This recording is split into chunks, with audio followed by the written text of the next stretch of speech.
yang beranggotakan saya Hafiz Nurdiawan Wijaya, NIM 30. Saya Reno Romanza, NIM 46.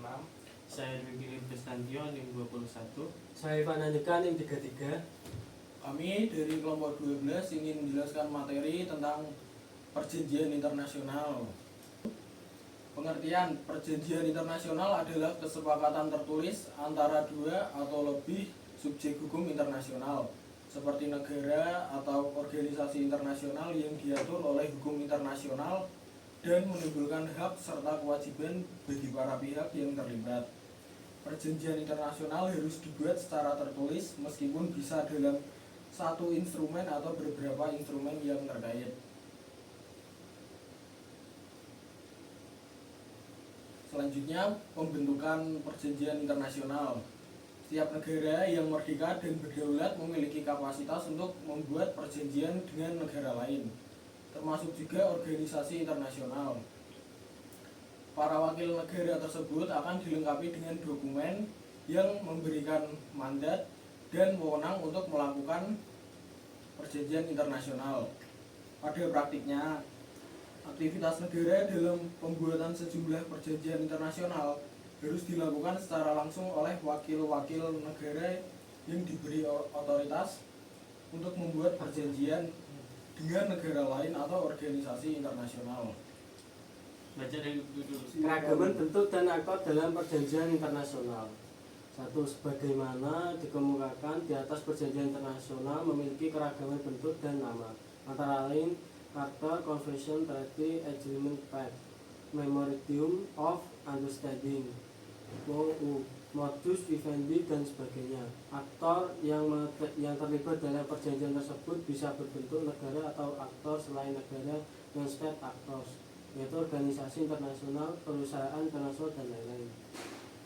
Kejelasan, keseragaman, dan keuniversalan. Perjanjian internasional hakikatnya adalah kompromi dari berbagai kepentingan negara, national interest, yang pada gilirannya akan berimbas pada kualitas, kejelasan, dan keseragaman perjanjian tersebut yang tidak akan mencapai titik optimal. Jadi sistem peradilan internasional saat ini yang bukan baja plural tetapi juga melahirkan keragaman dan bahkan perbedaan penafsiran terhadap hukum internasional, merupakan tantangan tersendiri terbentuknya keseragaman dan universalitas perjanjian internasional. Selanjutnya ada tindakan sepihak unilateral act dan perjanjian internasional. Tindakan sepihak unilateral act merupakan tindakan hukum suatu negara yang diambil tanpa persetujuan negara lainnya yang memiliki akibat hukum pada dirinya dan pihak ketiga. Jadi, ada dua jenis tindakan sepihak. Pertama, ada tindakan sepihak yang dibuat dalam kerangka penerapan hukum internasional, misalnya relatif perjanjian internasional yang menyebabkan negara tersebut terikat kepada suatu perjanjian internasional.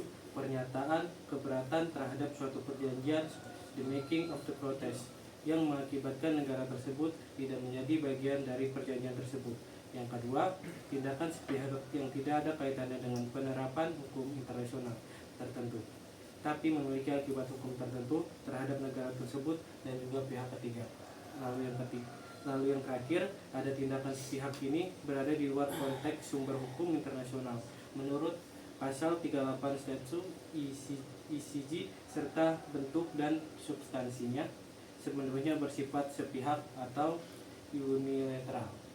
Baik, yang berikutnya batasan keberlakuan perjanjian internasional. Akibat hukum dari perjanjian tersebut memiliki keterbatasan, yaitu hanya berlaku bagi para pihak yang terlibat dalam pembuatan perjanjian tersebut. Pembatasan ini dikenal dengan prinsip efek relatif dari perjanjian, the principle of the relative effect of treaties. Meskipun demikian, dalam hukum internasional prinsip ini tidak berlaku apabila berhadapan dengan norma yang mengikat atau memaksa secara universal. Peremptory norm yang disebut dengan ius cogens.